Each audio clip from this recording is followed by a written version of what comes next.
So here is part 2 of my photosynthesis video, the light-independent reactions, which occurs in the stroma of the chloroplasts. Okay, so the light-independent reactions rely on products from the light-dependent reactions.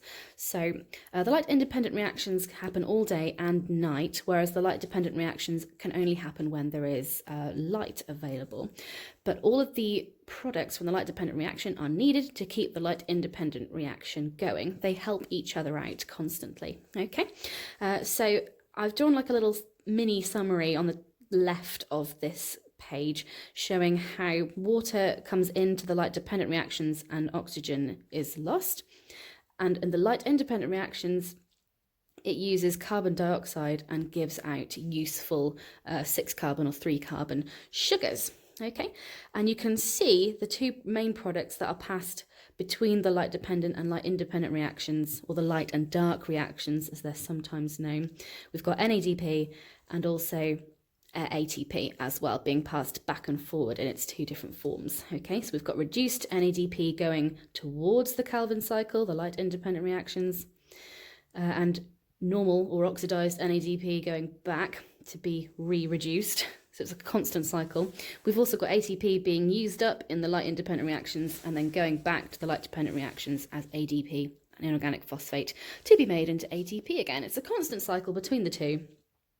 And on the middle of this page, you can see in detail exactly what happens in the Calvin cycle, a bit closer in. You can still see we've got carbon dioxide coming in at the top, and glucose and other carbon-based molecules coming out at the bottom. And that's what photosynthesis is all about. It's all about turning inorganic compounds like carbon dioxide into organic compounds like glucose. You can see as well that it's also used to make nucleic acids, starch and cellulose, amino acids and glycerol as well. And on the right-hand side, that's where you'd get amino acids and fatty acids being made from GP over on the right-hand side. I've also done another summary box here in red this time.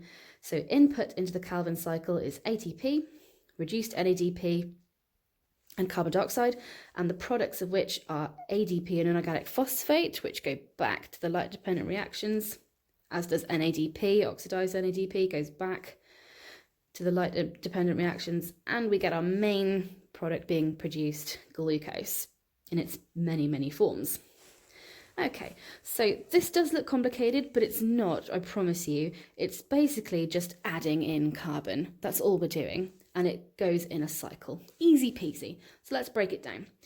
At the very top, carbon dioxide enters into the plant through the stomata on the bottom of leaves and makes its way by diffusion towards the chloroplasts, diffuses into the chloroplasts, all through passive diffusion, into the stroma, so that it can be picked up by this 5-carbon molecule on the left called ribulose bisphosphate, or RUBP for short.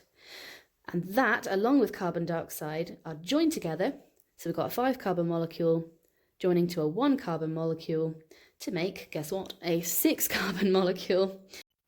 This 6-carbon molecule, though, is a bit unstable and breaks down pretty much straight away into 2 3-carbon molecules called GP. That whole part of the top half of the cycle is called carbon fixation. It's bringing carbon dioxide into organic molecules, okay, which can be useful. GP can actually be used to make amino acids and fatty acids just from this stage. And if they're not used for that, then they are pushed further into the cycle. They are reduced with NADPH, and NADPH gives its hydrogen molecules to GP to convert it into a molecule called TP. ATP is also used here. It donates energy for this process to change GP into TP. And TP, you can see there at the bottom, is also a 3-carbon molecule. So we have 2 of those 3-carbon molecules. And at this point, we can use these 3-carbon molecules to make glucose or other carbon-based molecules, okay? So this is the part where we're actually generating real carbohydrates here, okay? For every carbon dioxide that comes in, we can use 1 useful carbon molecule at the bottom. So for example, if you wanted to make a 6-carbon molecule like glucose, you'd need to turn the whole cycle 6 times and have 6 carbon dioxide molecules coming in at the top. In my diagram, I've got 3 carbon molecules coming in at the top, so 3 carbon dioxides coming in at the top, and a 3 carbon molecule being made at the bottom, which could be something like glycerol. Okay, the cycle then continues with the 5 carbons that we're not using. A little bit of energy again is used from ATP to regenerate ribulose bisphosphate. Okay, so that part is called regeneration. And then it goes around again, and Rubisco catalyzes the reaction with carbon dioxide to make GP again.